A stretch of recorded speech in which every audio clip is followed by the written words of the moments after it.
Hello, everyone. It's Mal. Welcome to the Doll Mom podcast. Today is such a fun episode.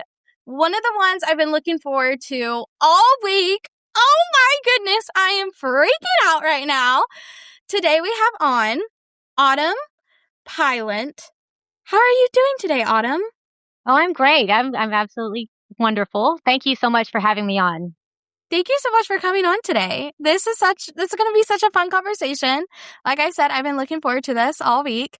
Today we're going to be getting to know Autum, and then we're going to be discussing what it was like to be on the first ever Pleasant Company catalog. I feel without further ado, let's get this episode started with, since I'm so excited.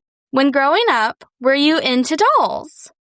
Well, it's funny. I was into dolls, yes, but mainly like Barbie dolls during that time frame when, from, I guess, I don't know, 8 to maybe 12 or 13. My stepfather at the time was having some health issues and stuff. Money was a little tight. So yeah, I was really into Barbies and, what was readily available, at the stores and stuff.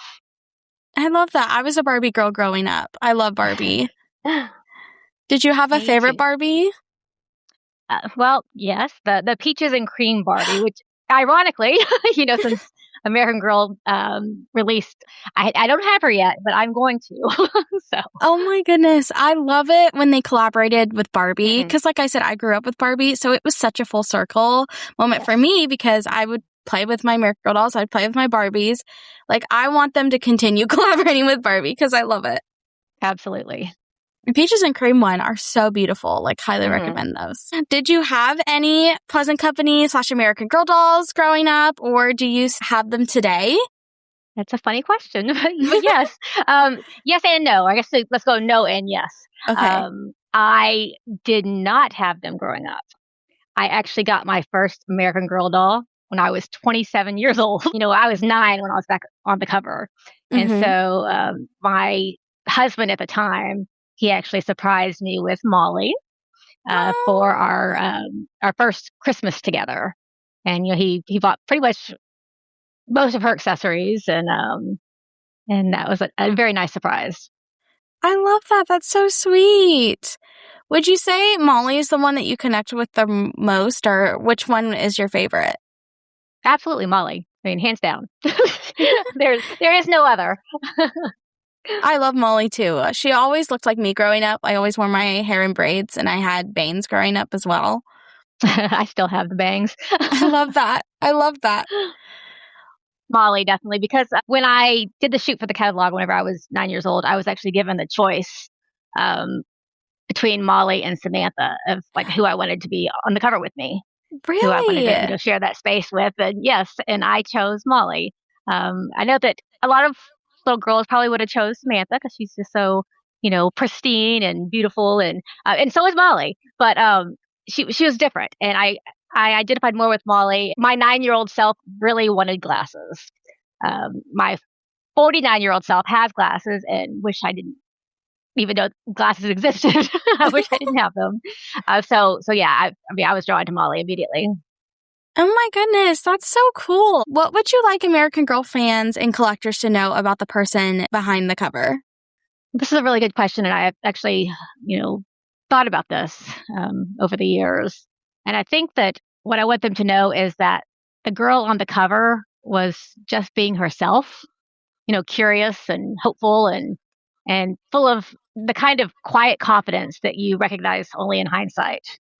I didn't know that moment would follow me through life. Surprisingly, 40 years later, it's all come back full circle. I didn't know that it would mean something to so many others either.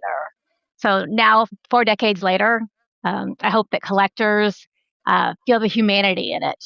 And I hope they see a girl who helped open the door to a world that would become cherished by generations. Oh my goodness, that's so inspiring. I love that. Kind of backing up a little bit, if that's okay with you. You mentioned how you have Molly. You want the Peaches and Cream doll. What other dolls are a part of your American Girl collection? Oh, I have a lot of dolls. Let's see. Molly was my first. My daughter's daughter named Summer, who's 27 now, and Jenica, who's 22. Summer's first doll was Samantha, and Jenica's was Kit. So those are the first three that we started off with. And since then, we've acquired more Samanthas, more Mollys, more kits, Love but that. also expanded the collection, to, I'm looking at them right now, Nellie, Josefina, um, let's see, Felicity, Julie, Lainey.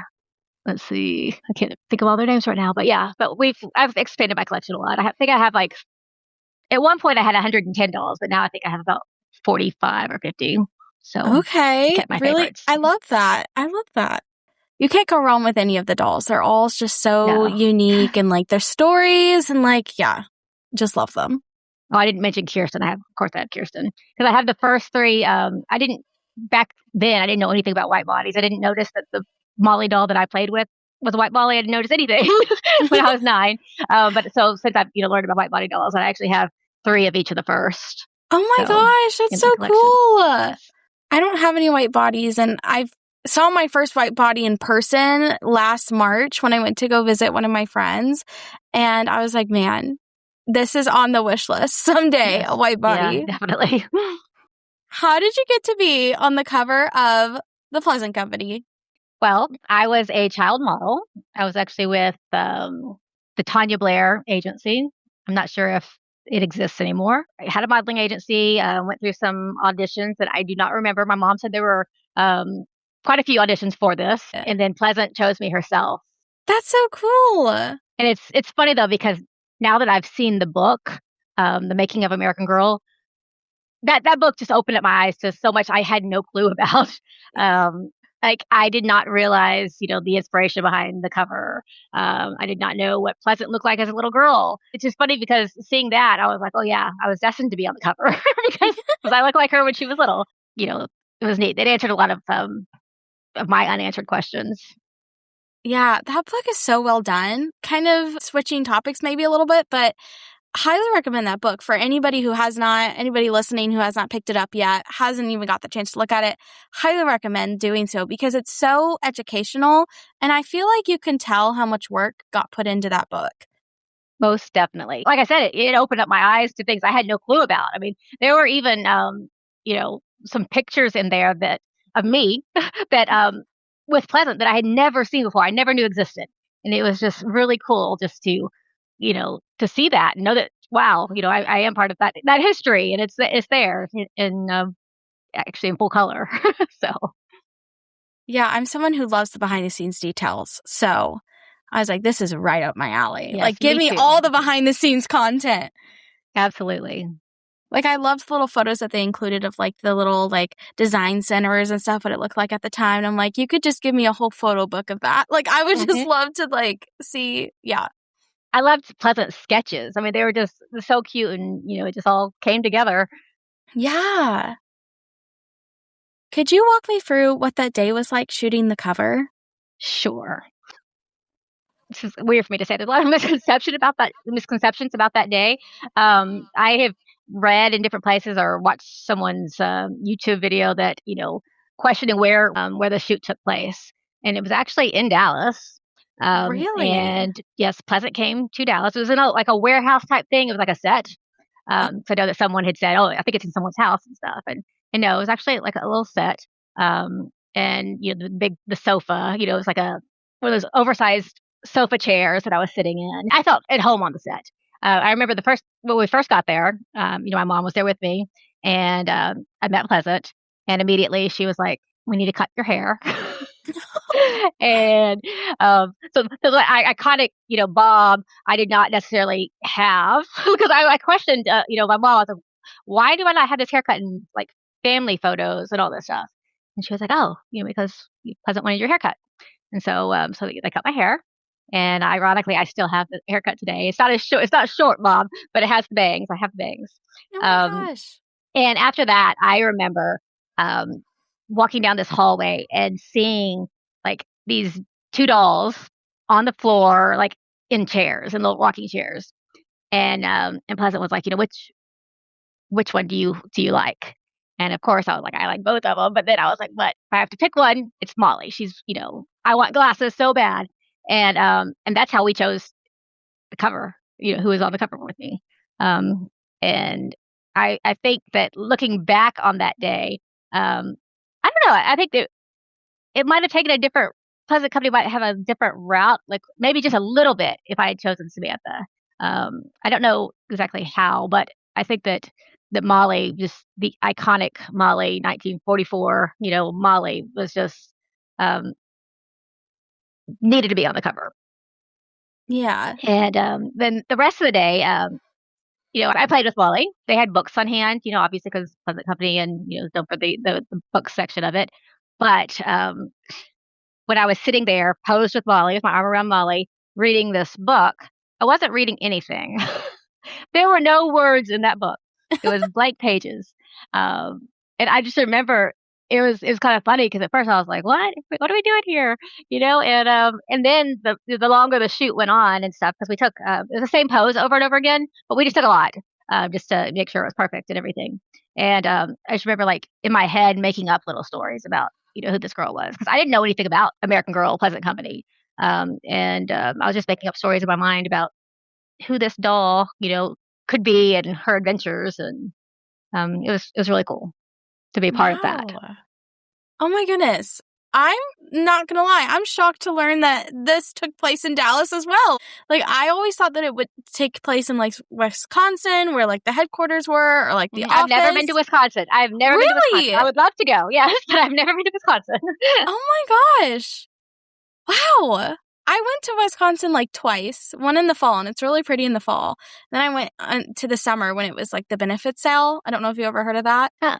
I've heard of it, yes. Yeah.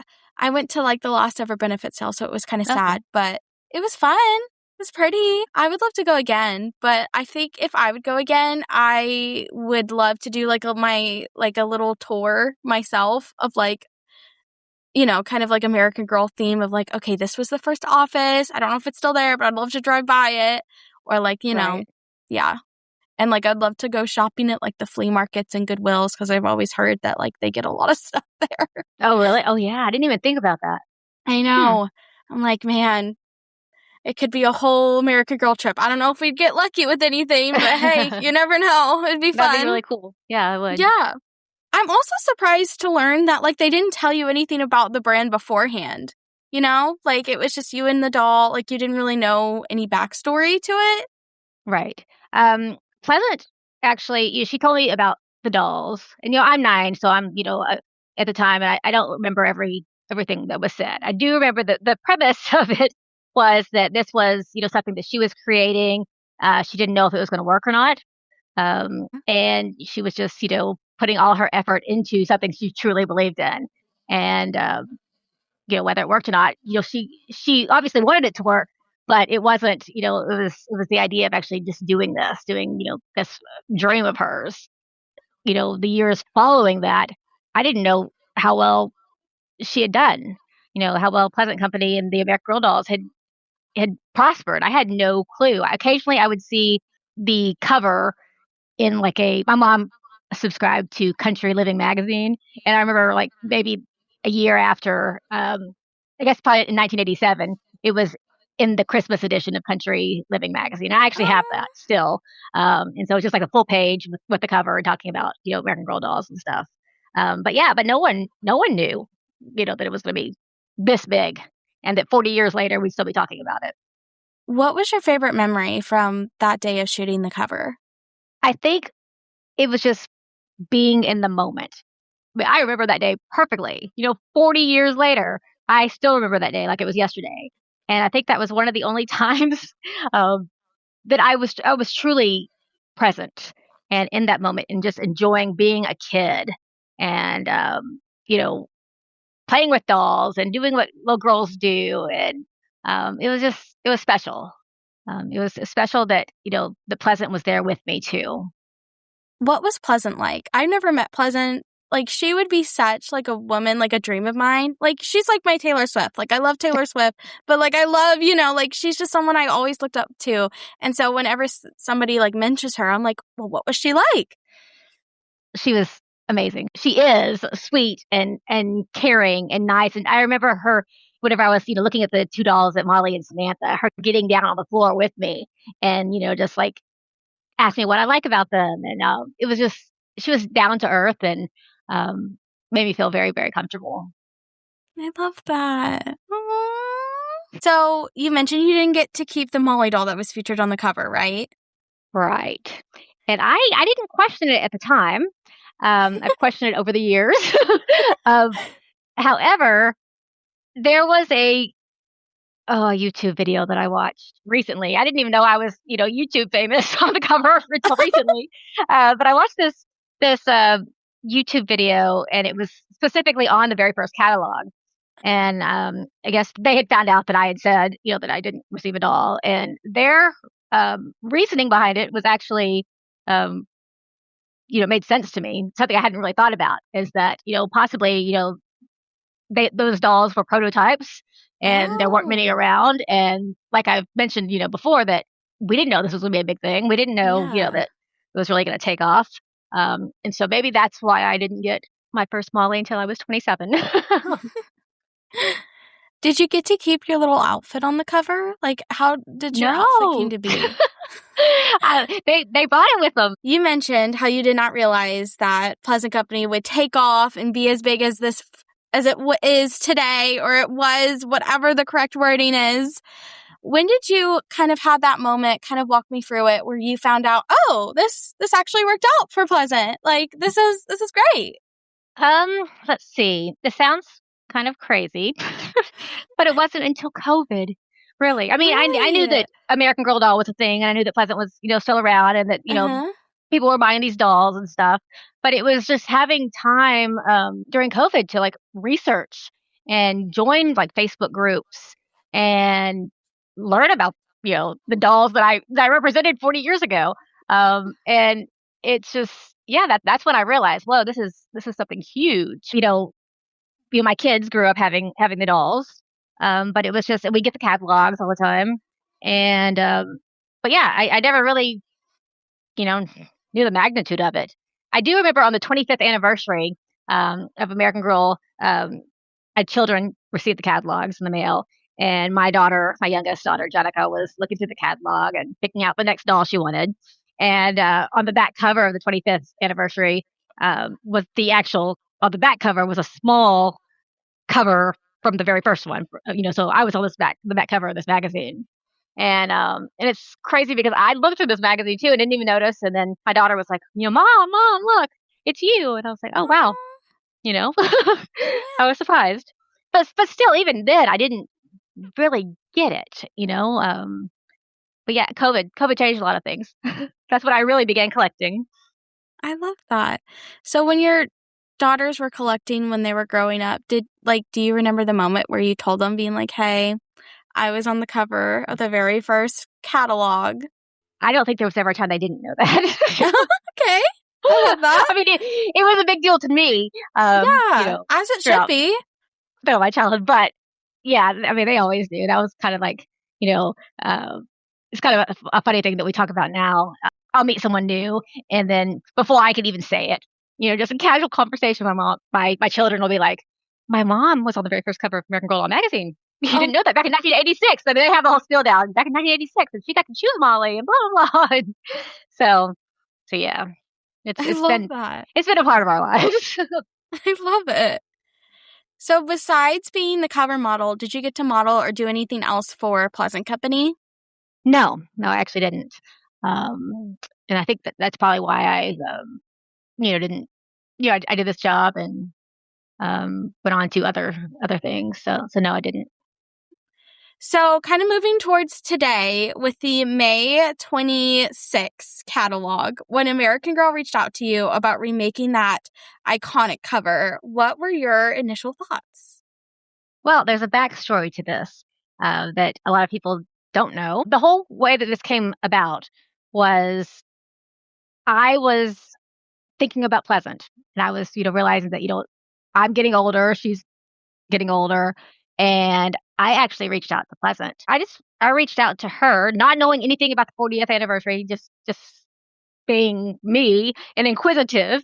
I wrote her a letter, and basically just telling her how being on that first cover impacted my life. And I think that she was obviously so into education, I wanted her to, I guess, be proud of me because I went to school. I have 4 degrees, and thank you. Congratulations. Yeah, I have a bachelor's, 2 masters, and my doctorate. And my kids are in school. They're in college, and so I was just kind of, just letting her know that just like she believes in a solid education. So do I. I grew up that way, and so I was basically letting her know how I turned out, how my kids are, and that told her the story about not getting my first doll until I was 27, and of my kids and their dolls and that type of thing. And I mailed it. I was just hoping that eventually it would get to her. I actually got a phone call from her assistant, Katie. Oh And my she let me gosh. know that, Pleasant had read my letter and that she was really proud of me and that she was excited about, everything that I had accomplished. She was very proud of the letter and, she was keeping it and all this stuff. And then while I was talking to her assistant, Katie, she said, "Oh, by the way, Mattel has been looking for you." And I was like, "What? What do you mean?" And, Oh. uh, and so I guess that they had reached out to Pleasant and, asked for my name. And I guess Pleasant didn't remember my name, but that's okay. It's been 40 years. So no one knew like how to get in touch with me, but me, sending that letter opened up that door. And so Oh my they said, gosh. Katie said, Autumn, are you okay with, me giving your information to Mattel? And I said, absolutely. And then a few days later, I received an email from Mattel, and that's how we talked about what they wanted to do with the cover. Basically, they told me their idea was to somehow recreate the cover for May 2026, and I needed to sign off on it, and that was fine. I was excited about that. I knew that they were going to reenact it with another little girl and somehow tie in the first cover, and that was Hmm. cool. I was like, okay, I can be on the cover again. This is exciting. Come to find out, the book. I brought up this book so many times. I love this book. I read about the making of American Girl on in People magazine, and I was like, oh, okay, this is cool. And I was like, maybe I'll be in it, but maybe not, since Mattel didn't mention it to me. But then I was thinking, how could I not be in it? Because I was on the very first cover. But then again, I was like, but if I'm not, it's okay because they just found me, and I'm sure this book has been put in the works for a long time. Hmm. Um, and then I received a copy of the book without they didn't tell me they were sending it, and they sent me a copy of the book, and I was nervous to open it, and I was going through the pages, and I saw the cover. I saw me, and I was like, "Whoa!" And it brought back so many memories. Like, my 9-year-old self just came back, and I was like all giddy, and my daughter, were there while I was opening this book, and they just, I teared up because I saw it. And then I think I'm in the book 4 times, and so each time I saw like a new one, I was in shock and awe. And when I saw the picture of me on the couch and Pleasant looking through the window, I like lost it because I don't remember that, and that's such a special picture, and it's Yeah. something that I'm gonna treasure forever. Because and Mattel actually sent me the JPEG of that picture so that I could have it. It's amazing, and I didn't know Hmm. those things were happening in the background, and it's so surreal to me. The book is amazing, and that's probably like one of my most prized possessions right now. I am so proud of that book, and just something I never knew existed. I never even thought about. I love it. I absolutely love it. I love that book so much, like you said. And like when I saw that image in the book, literally, that is such a special image. And I was getting ready to say, I'm like, I hope they sent that to you somehow because what a special moment in time Yes, to yes. have. And then what an invisible strain moment or like meant to be, like you writing to Pleasant I and then you know, I getting know. that call. Like, oh my gosh. I know, it's bizarre the way it worked out because literally, I didn't even know it was the 40th anniversary. I don't remember all that stuff, and Yeah. I literally was just thinking about her, and I was like, "You know what?" And I've been thinking about her a lot over the years and wanting to, like, write her, um, but I never did, and yeah, I just wrote this letter and mailed it off, and maybe she'll see it, maybe she won't. It was really cool to get a response back, and then to, have the surprise of Mattel wanting to, do something with the cover, 40 years Yeah. later. when you were talking, like, I was getting, like, chills. I was kind of tearing up. Like, my favorite quotes right now, and I put it on my vision board, is, like, what's meant for you will never pass you by. And I feel Mhm. like this is something that was meant for you. Like, this is, like, that situation coming to life, and, like, I love it. I feel that way too, and it's, it goes back to, more about the book, just seeing the pictures of Pleasant Rowland as a child, with the red hair and the bob, and hearing that, you know, a lot of Molly's, history and her story, was Pleasant's story too. I think that just, me picking Molly over Samantha and me looking like Pleasant and, reaching out to her just 40 years later, not even thinking, just to say hi. It it's it was all meant to be. I don't think there was any way Yeah. that I wasn't meant to be the first cover model. Yeah. When I read about Pleasant and how she kind of impacted Molly's story with, like, the birthday cake in the book, I Hmm. was like, "Oh my Yes. goodness," like, she really put some of, like, her life memories into making these dolls. Like, I'm so glad it worked out for her because of how much not only work that she put into it, but, like, this is kind of her life kind of coordinating with these dolls and, like, ugh, I just can't even explain it into words, just how No, I get it. grateful. Yeah. When collectors are looking at the first Plastic Company cover, they are seeing a piece of history. What do you hope they think about when they see the cover? Well, I hope that they recognize just how much history is wrapped up in that single image. It marks the beginning of a company that set out to honor girls' experiences through storytelling and quality. And when they see the cover, I want them to think about the values it represented, curiosity, learning, empowerment, and exactly how those ideas shaped what Pleasant Company became. I love that. Oh my goodness. I just want to say that I am grateful and thankful, that I am part of American Girl doll history.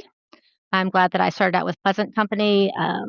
That they've used my image over and over again. For these dolls and for the brand, and looking at all the other covers and stuff over the years. I mean, it's just amazing because the girls on these covers, we're all part of a club. We're part of the American Girl doll, I guess, cover model club, and it's really Mhm. cool because it's something special. And I didn't realize it at the time when I was 9 years old. Definitely not. But just the impact and the growth that this company has had, and the amount of you know dolls that really reach children, boys and girls. It's amazing, and I feel heard and seen, you know, 40 years later, and that's remarkable, and it's something that I will treasure for the rest of my life. Alrighty, everyone. We have reached the end of this podcast episode, sadly. Autumn, I had just a blast talking to you today. Like, oh my goodness, you are welcome back to come on anytime. Thank you so much for coming on. Thank you so much, Mallet, for inviting me. It's surreal, this whole American Girl doll experience in Pleasant Company, and it's cool that a 49-year-old, being myself, and a 22-year-old can come together and talk dolls, and we have so much age difference, but so much in common as well. So it's really cool. Thank Yes. you. That's one thing that I love about American Girl dolls and, like, social media. Like, you could connect with whoever you want, and, like, you could connect and build connections with everyone. And yeah, just the power of American Girl dolls and the power of social media. Yes, definitely. Okay, everyone, since it's American Girl's 40th anniversary, go check out American Girl. Go get your hands on the Making of American Girl book, the book that we discussed about majorly today. So well done. Absolutely think if you have the opportunity to check it out from the library, pick it up from your local bookstore, order it on American Girl or Amazon, or somehow get your hands on it, take that opportunity and do so because it is so well done and you are just going to love it. My name is Val. I am at Dollies and Rainbows on Instagram, YouTube, TikTok. We're pretty much anywhere on the social media platform. You should go check out my podcast, which is what you're currently listening to right now, at Doll Mom Podcast on Instagram, Facebook. We're getting fancy and Freds, and TikTok. I want to thank you who is listening to this podcast. Thank you so much for listening, and I really hope you enjoyed it, and I will see you guys next time. Bye, everyone!